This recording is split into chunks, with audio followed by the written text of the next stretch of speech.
বেলার মধ্যে এই যে একটা হাওয়াটা পাওয়াটা এটা সত্যি ভালো। অনেক সময় অনেক ভিডিওতে আমি বলেছি যারা ডিপ্রেশনে চলে যাচ্ছেন তাদেরকে যে এই ধরনের একটা বিকালের যে হাওয়াটা এই হাওয়াটা উপভোগ করতে এটা সত্যি খুব খুব খুব আনন্দ দেয়। আমরা সুযোগ পাই না কর্মব্যস্ততার জন্য, কিন্তু যারা সুযোগ পান তারা কিন্তু প্লিজ এটা উপভোগ করবেন।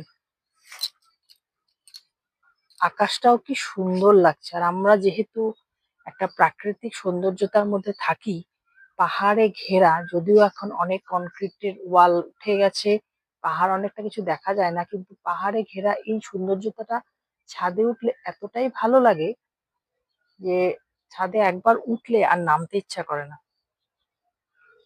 একদম সুন্দর একটা পরিবেশ। সূর্যটা দেখাই কি সুন্দর লাল হয়ে আছে। আকাশটা দেখাচ্ছি, আকাশটা কিরকম এখন।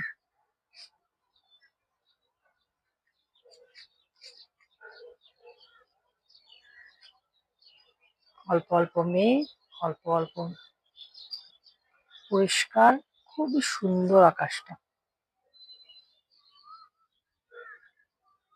সবারই নিশ্চয়ই দেখে ভালো লাগবে।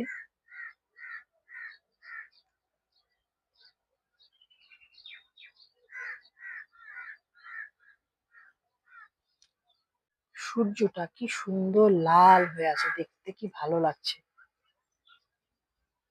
এই পাহাড়টা আমাদের বাড়ির থেকে দূর আছে, কিন্তু দেখলে মনে হয় কি এই বোধহয় এই এখন মেঘে একটু একটু ঢাকছে পাহাড় সূর্যটাকে। আমি আস্তে আস্তে দেখানোর চেষ্টা করছি।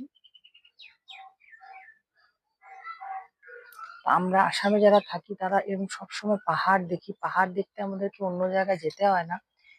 এই শালিক পাখিটা অনেকক্ষণ ধরে বসে আছে, ও কি সুন্দর সুন্দর গান গাইছে। আমি যদি কোনো কথা না বলে শুধু ক্যামেরাটা অন করে রেখে দিই, ছাদের মধ্যে এই সময়টায় কত রকমের পাখি যে আসে।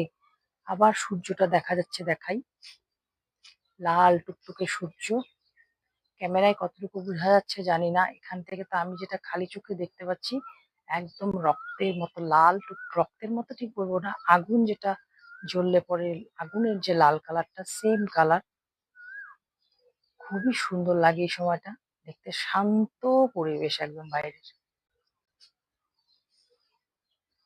খুবই শান্ত পরিবেশ। আমি বলেছিলাম ওখানে ধোঁয়া জ্বলিয়েছে, এই সাইডটা আমাদের পাহাড়ে দেখা যাচ্ছে ধোঁয়া উঠছে, আর সেটা ধোঁয়াই ওই পাহাড় থেকে একদিক থেকে আরেক দিকে আছে। ওখানে একটা সাদা রঙের কিছু আহ দেখা যাচ্ছে, বোঝাতে পারছি কিনা আমি জানি না এক্স্যাক্টলি কোন জায়গাটায়,